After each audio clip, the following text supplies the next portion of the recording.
privileges for the duration of his fellowship. Without objection. And now, Mr. President, I ask the Chair to execute the order of September 17, 2025, with respect to Senate Joint Resolution 71.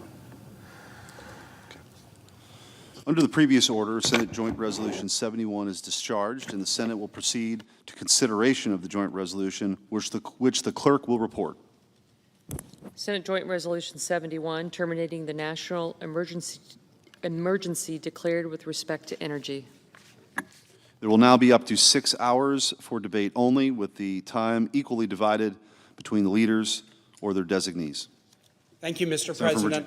I rise to begin a discussion that we will have over the course of the next couple of hours about this Senate joint resolution, a privileged motion pending before the Senate that I filed together with Senator Heinrich to terminate a presidential declaration of an energy emergency that he issued on his first day in office.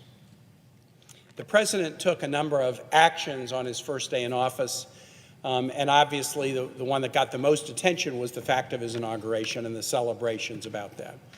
There were other actions that were taken, the pardon of January 6th criminal convicts, and other pardons of individuals, including one notorious drug trafficker.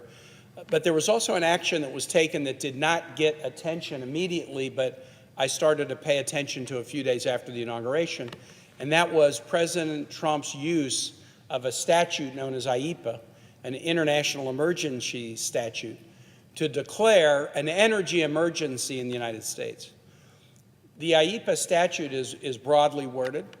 It allows a president to declare an emergency when there is a significant and unusual challenge to the United States that stems primarily from a source outside the United States shore.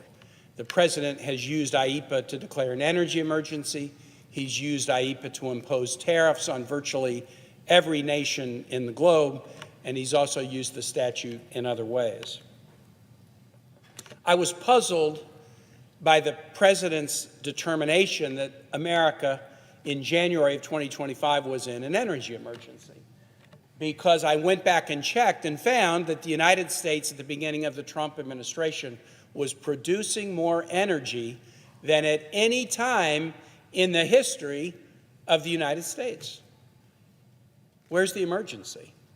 We were producing more oil, gas, and coal than at any time in the history of the United States. Where's the emergency?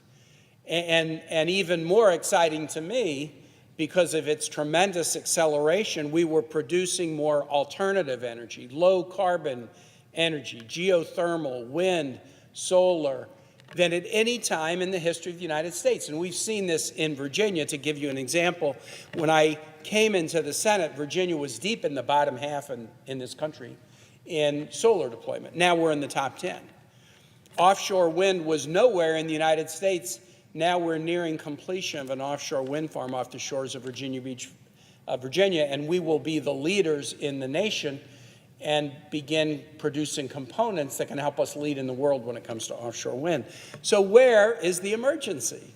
I looked through the President's declaration and could see nothing suggesting the U.S. was in an energy emergency. But you declare an emergency for a reason. And the emergency was declared not because there was an emergency, but because there was something the President wanted to do.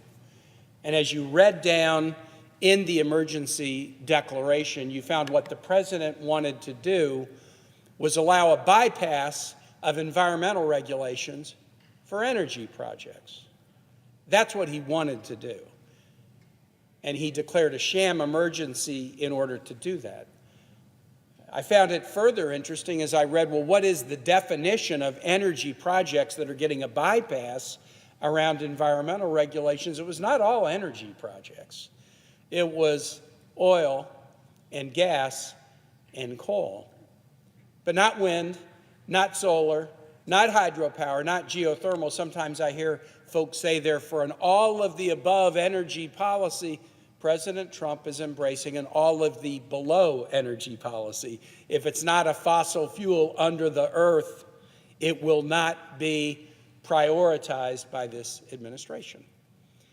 And so that was the president's action on day one. There's an energy emergency, and we need an easy pass lane for fossil fuel projects, but we're going to make it hard for alternative energy projects.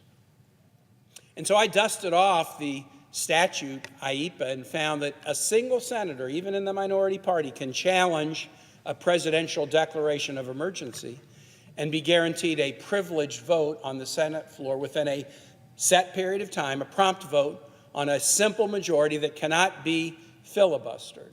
And that is what we are doing today. In fact, you can challenge a presidential emergency every 6 months. I challenged the president's energy emergency with Senator Heinrich in March, and it was a partisan vote. Democrats said there's no such a thing as an emergency, it's a sham. Republicans said we're sticking with President Trump. And Senator Heinrich and I issued a warning on the floor in March. We said you are going to see higher energy costs because of what President Trump is doing, and you are going to see jobs lost because of what President Trump is doing. Energy costs will go up because the cancellation of clean energy projects will constrict the supply of energy at a time when the demand is increasing, and the natural economic reaction when you constrict supply in a time of increasing demand is that people are going to pay more for household energy. We were not convincing then. Maybe people didn't believe that our prediction would come to pass, but 6 months later, we're renewing the challenge, and we're here to say that what we said on the floor last spring has happened, and we are seeing dramatic increases in the price of energy for American consumers and businesses, and the slashing of American jobs so that Donald Trump can give an easy pass to the fossil fuel industry. It took a while for these effects to come to pass, but by the time we got to the debate over the reconciliation bill here in this body in late June and early July, it was pretty clear that the only energy emergency is our president.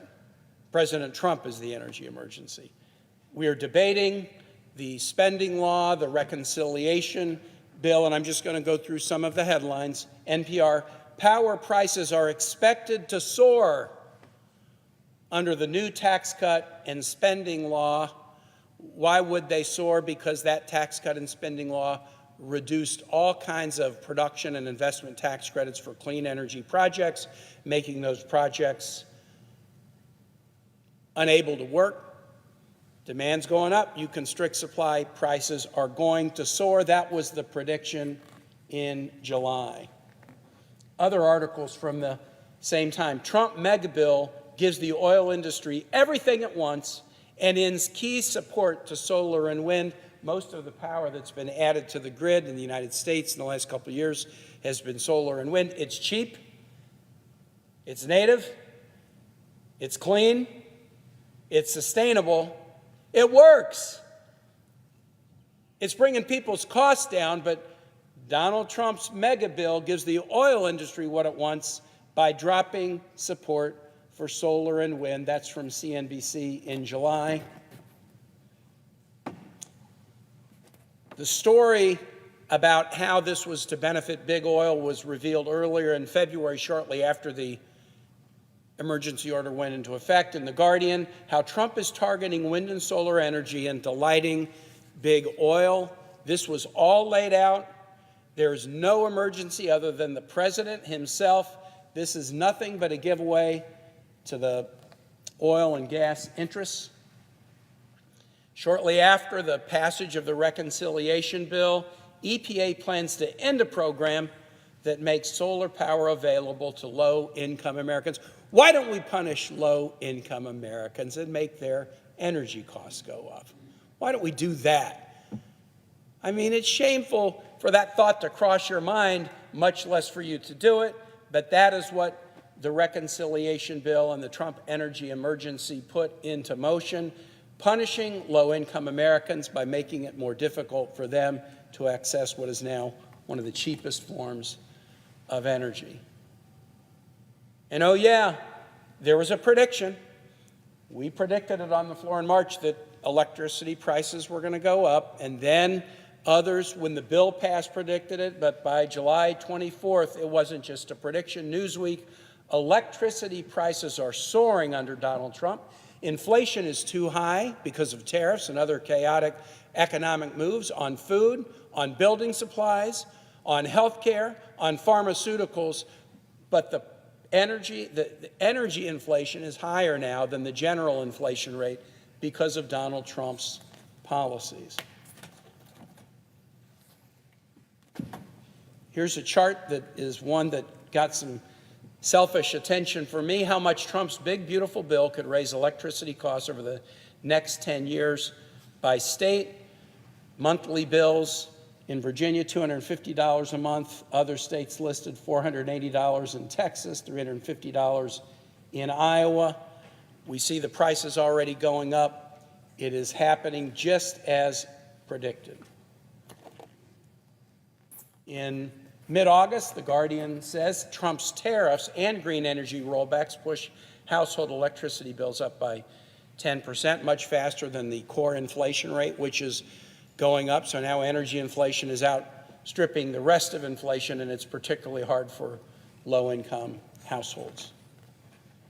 And then finally, just last month, CNN Business, Trump vowed to halve electricity prices, but they're rising twice as fast as inflation.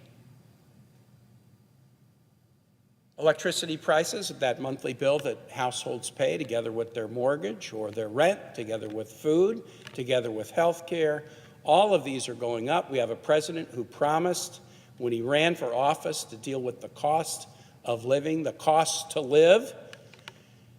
And what we see is a short attention span focusing on sending troops into American cities and political prosecutions and firing of career prosecutors in Virginia and all kinds of distractions. And the thing he promised the American public he would do, bring down costs, he's not doing. The only energy emergency in the United States today is Donald Trump. And that's why I am pressing the Senate to vote. Do you want to listen to your constituents? Do you want to decrease energy costs? Do you want to give constituents the ability to have energy that's less costly and that's also cleaner, or do you want to just do what Donald Trump says and embrace a sham energy emergency to give an easy pass lane to oil and gas to bypass environmental regulations? Mr. President, this timing today is bad and good. It's propitious or disastrous.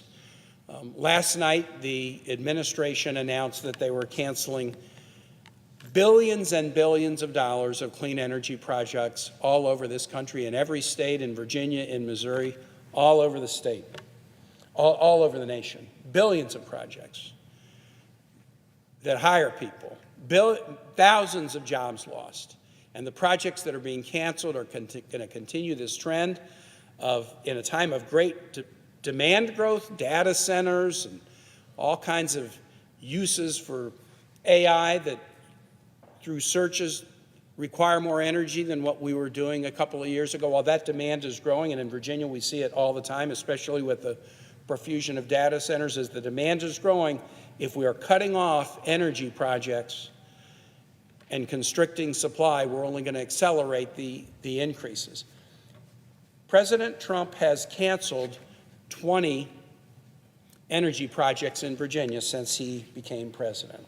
An offshore wind staging project in Portsmouth, offshore wind logistics project in Norfolk, a project dealing with electric vehicles in Southwest Virginia, electric vehicle infrastructure apprenticeship program, workforce training program in Northern Virginia. 20 projects. Here's one. In Appalachian, Virginia, a project that would be implemented by the Virginia Department of Energy, which is part of Virginia state government. We currently have a Republican governor. The allocation of grant funds to the Youngkin administration's Virginia Department of Energy so they can do carbon capture and storage. This is a way to take current coal technologies and make them cleaner and more useful. Canceled. Enhancing energy resilience, canceled. Hydrogen deployment, canceled. Reducing data center load impacts, canceled. Methane reduction, canceled. Other projects to do carbon capture and storage, canceled. The president has canceled 20 projects just in Virginia, totaling $540 million and costing us thousands of jobs, including jobs in some very important parts of the state that have struggled with unemployment, like Appalachia. Many of these projects, Mr. President, were announced by our governor, Republican governor. Announced these projects with pride. Economic development, manufacturing in some hard-hit parts of Virginia because of tax credits that are available to American innovators.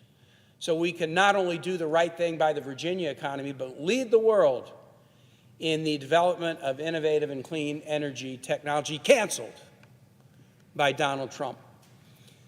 And so the prediction, and I make predictions that turn out not to be true, I do have to acknowledge that. I've often made predictions that have turned out not to be true. But on the floor of this body 6 months ago, I said, if this energy emergency is not terminated, we will see energy prices spike and we will see American jobs lost. And I get it that sometimes people might not want to vote on a bill based on a prediction. I could be wrong. It's happening. And it's not just happening in Virginia, it's happening in every state in this country. Energy inflation up, jobs being lost. We can end it here. That is why the privileged motion is available to even a single senator. The privileged motions, and there are many different kinds of privileged motions. In fact, we'll be arguing about another one later tonight dealing with presidential war powers. All privileged motions kind of fit into the same zip code of enabling a senator to challenge potential overreach by the executive. They're very much kind of in the framework of the checks and balances. Executives have power, but the legislature should have power as well, and the legislature should have the ability to challenge overreach by an executive. In this instance, the declaration of an energy emergency when we're producing more energy than we ever have in our history as a way to give oil and gas an easy pass lane to avoid environmental regulation is making our environment worse, our costs higher, and our economy weaker. And so when we finish this debate on the floor tonight, I will ask my colleagues to support the resolution to terminate this fake emergency and restore to American consumers the ability to afford their energy costs. With that, I thank you, Mr. President, and I yield the floor.